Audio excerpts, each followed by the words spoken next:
o nome dela é Jennifer Precioso. Eu conheci ela lá no Norte, na Terra-média. Não é minha namorada, Precioso. Mas poderei... Hi, peoples! Aqui quem vos fala é Sir Charles. E hoje, Precioso, o que nós vamos falar, Precioso? Nós vamos falar, Precioso, sobre... Como vai falar sobre nós, espelho... Vai falar sobre a gente, Precioso? Sim, a gente vai falar sobre a gente. Vou falar sobre esse personagem fantástico de John Ronald Reuel Tolkien, mozão, que aparece desde o início das aventuras, das peripécias na Terra-média, em O Hobbit, e vai até a conclusão e a peça-chave, né, para a resolução de toda a complicação que se abre e se desfecha em O Senhor dos Anéis, né? Com certeza, eu já comecei a falar o tema e nem joguei jabá nem nada, né? Achou que não ia ter jabá, né? Vai ter jabá, quer ver? E não se esquece de inscrever no canal. Fala para eles, Smeagol. Sim, se inscreve no canal, Precioso.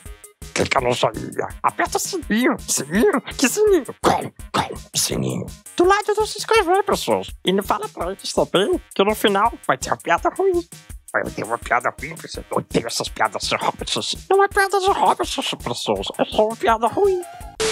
E aí, pessoal, queria dar um recadinho rapidinho pra vocês, mas antes que alguém questione, o Neiva está diferente do vídeo, eu só queria dizer uma coisa pra vocês. Então, há um multiverso. Quer dizer que existe um multiverso? E eu queria falar pra vocês hoje de uma instituição de ensino que traz um ensino livre de ideologias, um ensino coligado à filosofia perene, um ensino católico e de qualidade. Então você às vezes pode se perguntar, eu quero fazer faculdade, estou no ensino médio, estou procurando algum curso, mas eu tenho medo dessas faculdades aí. Existe uma faculdade feita para você, com bons profissionais e de ensino de qualidade, como eu falei, livre de ideologias. E essa faculdade é a Faculdade Católica de Anápolis, que atualmente está com os cursos de Filosofia, Teologia, Gestão de RH, Administração, Pedagogia e o novo curso de Direito, que inclusive foi muito bem avaliado pelo MEC, nota 4, né? A contagem é até 5, então ele teve uma nota muito grande.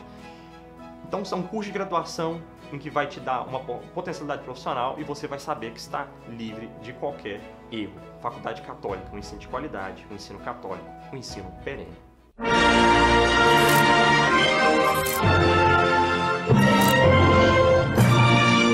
O Smeagol, como falar, né, desse personagem? Primeiro tudo que a gente tem é o Gollum. Ele aparece dentro da caverna, abaixo do esconderijo dos Goblins, em um Hobbit. O Bilbo, tentando fugir de toda a prisão que vai capturar a Companhia dos Anões de História do Carvalho, cai nesse lugar, encontra um anel, esconde no bolso e se depara depois com a criatura. O Gollum, então, quer atacá-lo, mas decide propor ali um jogo para brincar com ele, que é contar para ele charadas, né? Então começa um dos capítulos mais fantásticos de Hobbit, que é o Riddles in the Dark, né? As charadas no escuro.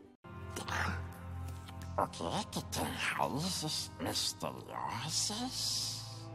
É mais alta que as frondosas, sobe, sobe, sobe e desce, mas não cresce nem decresce. A montanha? Isso. Outra adivinha agora. Sim. Outra vez. Você pergunta para nós. Não. Chega de adivinhas. Eles começam a trocar charadas. E eles sempre vão acertando a charada um do outro, tá? Que negócio é que às vezes você vai fazer uma charada que eu não sei, né? O plano do Smeagol é o seguinte: é pegar o Bilbo numa charada que ele não consegue responder, atacar o Bilbo, matar e comer o Bilbo. Que a gente está cansado de carne de oxas. As carnes de oxas, Precioso, estão amargas. E ser hobbitices, eu nunca comi hobbitices, Precioso, mas deve ser gostoso, igual peixe. Então ele quer comer, né, o Bilbo bolseiro. Então ele começa a propor, então, as charadas, e eles vão propondo charada um pro outro, tal, e no final, e o Bilbo se vê, então, sem charada, e ele fala, né, o que eu tenho nos meus bolsos. Mas eu vou desfiar o que ele tem no bolso dele, Precioso. E aí tem toda aquela complicação, ele foge, mas ele não mata e tal. No Senhor dos Anéis a gente tem o Frodo reclamando se o Bilbo teria ter matado o Smeagol ou não. O Gandalf dá aquela valiosa lição que não nos cabe decidir quem é que vive e quem é que morre, então isso é belíssimo. Só que o Gandalf ele tem a impressão, o Gollum ele é importante pro desenvolvimento da história. E o que vai fazer do Gollum, na verdade, ser um dos vilões mais fantásticos do cinema, agora já na adaptação cinematográfica do Peter Jackson. Inclusive eu vi uma matéria acho que daquela revista, como é que é? Super comunistinha, super ateuzinho, não, esqueci o nome. Fred Krueger, Jason, o Alien, tava uma galera, assim, de vilão, e o Sméagol no cantinho. E eu falei, nossa, o Sméagol saiu, né, e o vilão do Senhor dos Anéis é o Sauron, né, e o Saruman, e o Sméagol tá lá, né, e é um personagem realmente ficou pra cultura pop, nós gostamos do Gollum, né, eu tava até vendo sticker do Gollum fofinho, tem sticker do Gollum fofinho, tem Funko do Gollum fofinho. Então, peraí, o que você tá falando? Você tá falando Gollum, fala Sméagol. Pra quem não sabe, o nome do personagem é Gollum, e ele tem esse nome por causa do barulho estranho que ele faz com a voz dele. E pegar ele pra mim. Pra nós. Eu quis dizer pra nós. O precioso será nosso. Que é quando ele engole a própria garganta. Será que ele faz? Ele fala... que aí ele se chama de Gollum por causa disso. Só que ele esqueceu uma vida que ele teve disso. Antes disso, ele era o que poderia ser um hobbit, é um ancestral de hobbit, que ele tem mais de 500 anos, chamado Sméagol, que era amigo do Déagol. E aí o Déagol encontrou um anel, e o Sméagol falou, tá aí pra gente, é o nosso aniversário. E ele, então, nega a se dar o anel, fala, não, eu achei, né? E ele mata o Déagol pra roubar o anel. Ele fala, meu precioso.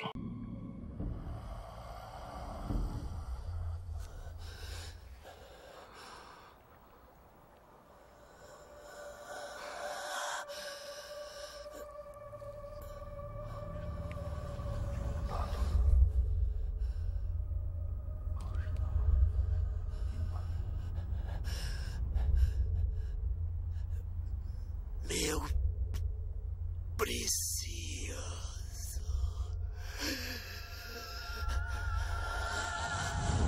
Né? E passa então a usar um anel, e aí afasta-se da vila, ele é expulso porque percebe que ele é um assassino, ele vai pro pé da montanha, fica lá escondido do sol, e o anel vai deformando ele, e é aí que eu quero falar. O Senhor dos Anéis, ele tem muita... Cara, sinceramente, quando vem um desses merdinhas falar que o Senhor dos Anéis é a nova era, que não é cristão, me dá vontade de pregar a mão na cara de um sujeito desse, assim. Né? Mas... a gente respira. Tá mais calmo, professor? Sim, a gente tá mais calmo. Mas a gente queria matar essas... O Tolkien, ele é um homem muito católico. A gente já discutiu isso nos conselhos do tio Tolkien, um vídeo pra trás. Vocês deram pra ver que é um homem de mentalidade católica. E ele, apesar de... eu também não gosto da ideia de você ficar falando que o Senhor dos Anéis é cristianismo. Tá? Você ficar tentando interpretar o Senhor dos Anéis só com chave cristã, você tá estragando o Senhor dos Anéis. Em primeiro lugar, o Senhor dos Anéis é o Senhor dos Anéis. Mas, como toda obra boa, toda obra fictícia, ela carrega toda a filosofia da sociedade do escritor por debaixo. De uma forma que você não precisa daquilo para ler. Você não precisa estudar a sociedade elisabetana para você entender William Shakespeare. Que vai continuar sendo eterno. Aquilo também está contido. Então, o Senhor dos Anéis, você não precisa ficar lendo o Senhor dos Anéis com a ótica cristã. E é por isso que o Senhor dos Anéis é mais famoso que as Crônicas de Nárnia. Porque Crônicas de Nárnia já é o contrário. Você precisa ler com a ótica cristã, porque é uma alegoria. A alegoria você só lê com a ótica original. Ela quer dizer alguma coisa. O Senhor dos Anéis, não. Ele não é alegoria. Ele tem a história por si só, mas você consegue extrair elementos. E tem muito elemento que dá pra tirar. E eu quero falar do Gollum, porque o Gollum, ele é uma pessoa que foi totalmente deturpada pelo pecado. O pecado é um anel. E o pecado, ele age na sua vida como agiu um anel na vida do Gollum. A primeira coisa que ele faz é te impulsionar para agir mal. O Sméagol, antes de ser Gollum, ele mata Déagol. E depois se torna Gollum. Então a primeira coisa que a gente tem, o pecado, ele te leva a fazer algo mal. E levando a te fazer algo mal, ele te corrompe e faz você deixar de ser aquilo que você é. Então, se você antes era um filho de Deus, né, dentro da graça santificante, na graça de Deus, na graça de Estado, né, uma pessoa, você cai dentro da imundície. Eu até falava uns vídeos aí pra trás sobre a questão da aparência do demônio, né? Eu falava que o pecado, ele ou ele te coloca no aspecto demoníaco, ou ele coloca no aspecto bestial, mas te desumaniza de qualquer forma. E no caso do Gollum, ele é Ele era Sméagol e ele foi desumanizado, ou deshobbitificado, e virou o Gollum, né? Aquela criatura que é tão asquerosa, tão ferida, tão escrota, acho que Tolkien não usaria essa palavra, mas todo mundo quer matar o Gollum. Os orcs querem matar o Gollum, os humanos de Gondor, com a que passa, querem matar o Gollum, o Sam quer matar o Gollum o tempo todo, porque a aparência dele é asquerosa. O Andy Serkis, ele ainda faz a captura de movimentos lá e tal, assim, e aí a animação toda consegue fazer um Sméagol um tanto até mais simpático. A gente até acha o Gollum do filme bonitinho. Mas se você pegar o Gollum das ilustrações do livro, que são tantos mais antigas, é mais fiel à obra. O Gollum, ele é horrível, ele é horroroso, ninguém quer ficar perto dele, ele fede, ele é peludo, ele é esquisito, né? Ele é uma pessoa deformada. E se a gente tivesse uma visão sobrenatural da realidade, a gente veria uma pessoa corrompida no pecado e no vício, a gente veria da mesma forma. Mas o Gollum, ele vai se envolvendo tanto com aquilo que eu acho fantástico uma fala do filme que diz, né, o Gandalf descrevendo o Gollum pro Frodo quando eles estão em Moria. E aí ele pega e fala assim, ele odeia tudo, ele odeia... Como é que é, gente? Ele odeia e ama a si mesmo como ele odeia e ama o anel. O pecado, ele faz isso com a gente. Você odeia e ama o pecado. Por quê? Você sabe que o pecado não é bom. No fundo você sabe. Por quê? Porque você tem uma consciência. E Deus está nessa consciência sua falando com você. Então não vem com esse papinho de que não sabia e tal, porque a sua consciência te alertou. Quando a pessoa vai perguntar pro padre se tal coisa é pecado na confissão, não é porque ela tá com dúvida. A pessoa vem para padre, né, masturbação é pecado, né? Filho, sabe por quê? A sua consciência, onde Deus fala intimamente, já te alertou. E você sabe que é errado, e é por isso que você tá incomodado e foi conversar com o padre. Você já sabe a resposta. Só que você tá caçando um padre que vai anestesiar a sua consciência. Então, você já não gosta daquela situação, mas você também gosta do deleite que ela causa. Então você ama e odeia o anel, você ama e odeia o pecado. Só que você vai assimilar aquilo com você, então você vai passar a amar e odiar você mesmo. Então você ama você a ponto de querer se dar esse prazer, afinal você acha que você merece, mas também você passa a se detestar porque você vê sujo, mesquinho, estúpido, e realmente é isso que você é, a partir do momento que você cai no pecado. Então a gente já tem a primeira movimentação. E essa movimentação vai gerar uma esquizofrenia. A gente vê no Gollum que ele é esquizofrênico. Você é esquizofrênico, professor? Eu não sei o que esse youtuber tá falando. Ele não é YouTube, é Sociales, amigo nosso, ele não vai mentir pra gente. Ele mente igual esses hobbits que roubaram pessoas da gente. Então, o que a gente tem no Gollum é essa dicotomia, ele conversa com ele mesmo ali, ele é meio maluquete. O pecado, ele vai gerando essa dicotomia. Você pode ver essa dicotomia própria do Gollum quando você está conversando com você mesmo sobre o pecado. Mas não é pecado. Mas aquilo é que eu... Não, mas eu tava numa situação que... Você monta um inquérito pra você mesmo, pra tentar anestesiar sua consciência. Gera toda uma esquizofrenia. E por fim, o pecado vai te corromper e vai te colocar na condição do Gollum e talvez vai te atirar na fornalha. E você vai cair na fornalha atrás, né, do seu pecado. Como o Gollum se atira atrás de um anel dentro da fenda, né, onde o anel vai ser destruído e morre por causa disso.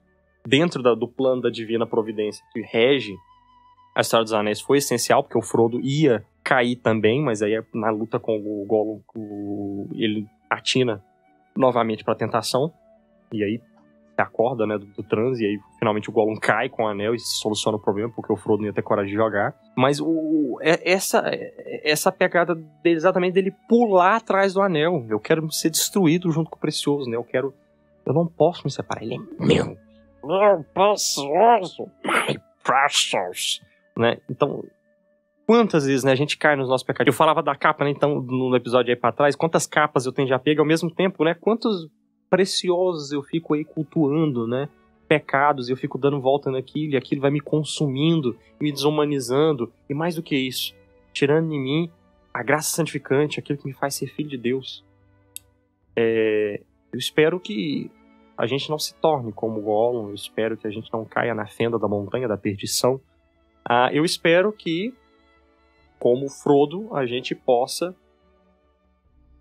se livrar daquilo, né? E numa paz de quem viu novamente as águias chegando pro resgate, poder um dia, enfim, tomar os nossos barcos e atravessar o mar.